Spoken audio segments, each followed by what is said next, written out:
flexing that ankle. Oh, Lee, this late in the game, you do not want to see. Caitlin Clark is injured again, and this time fans aren't just worried, they're furious. It's her second injury of the season, and if it's serious, it could keep her out for a while. What really frustrates fans is how preventable it all seemed, making this setback not only painful, but also deeply disappointing. Stephanie White has now got questions to answer. This goes far beyond one play. It's a cumulative failure that's been building all season. From questionable officiating to overly aggressive opponents to the Indiana Fever's own coaching decisions, Caitlin Clark simply hasn't been protected. Not physically, not strategically, and certainly not by those who should fully understand her value to the game. Now, concern is mounting, not just for Clark's health, but for her long-term career and, by extension, the future of the WNBA itself. We've already seen the impact of her absence. Ratings drop, ticket sales plummet, and the buzz around the league fades. The WNBA got a wake-up call when she missed time earlier in the season, and now, it may be facing an even bigger one. Fans are rightfully furious, especially with head coach Stephanie White, whose decisions are under serious scrutiny. Every misstep has added up, putting the league at risk of squandering its biggest opportunity in years. But before we dive into what went wrong, like this video and drop a heart in the comments to wish Caitlin a full recovery. Boston hands it off as Clark's back in. She goes down. Oh, And midcourt and I didn't want to flexing see that that. ankle. Oh, Lee, this late in the game, you do not want to. This was the play against the Storm where Caitlin Clark appeared to aggravate her groin. Now, she's officially out indefinitely, though head coach Stephanie White has described her status as day-to-day. Caitlin, when did you guys find out about this groin injury, and how much of an absence do you expect from her beyond today? Yeah, late last night. I think it's very much a day-to-day thing, how she responds to treatment. But Fever fans have heard that line before, too. How is she doing? Is there any timeline for her return? Yeah, she's doing well. She's doing well. Again, no timeline. I think it's day to day, and for us to just make sure that we're continuing to be supportive of DB. Now that it's clear Dana wasn't truly day-to-day, she'd asked to sit out while the team quietly explored trade options.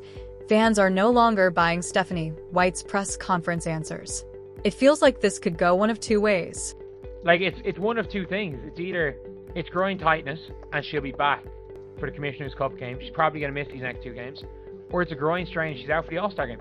Like, it's one of those two, and there's no in between. Even if this is a minor injury, there's growing reason to believe Caitlin Clark should sit out for an extended period, not because fans want it, but because the pattern is becoming impossible to ignore.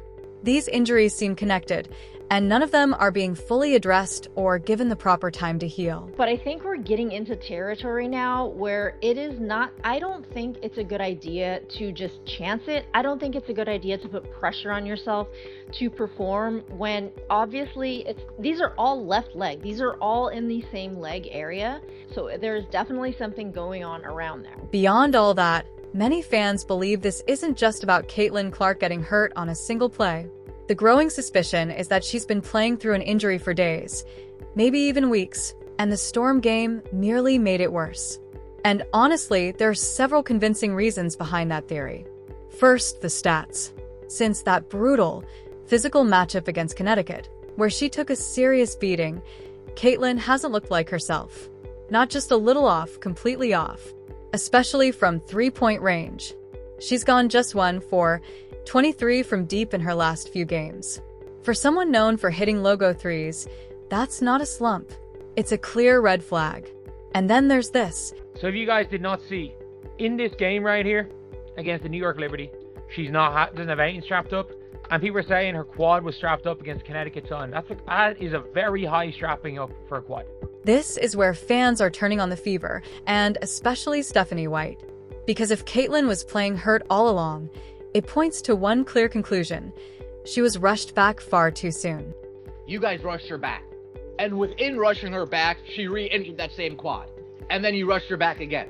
And then within rushing her back, she was forced to put pressure and put stress on different areas surrounding that quad. That leads us to our most recent groin injury. By rushing Caitlin back, she re-injured the same quad.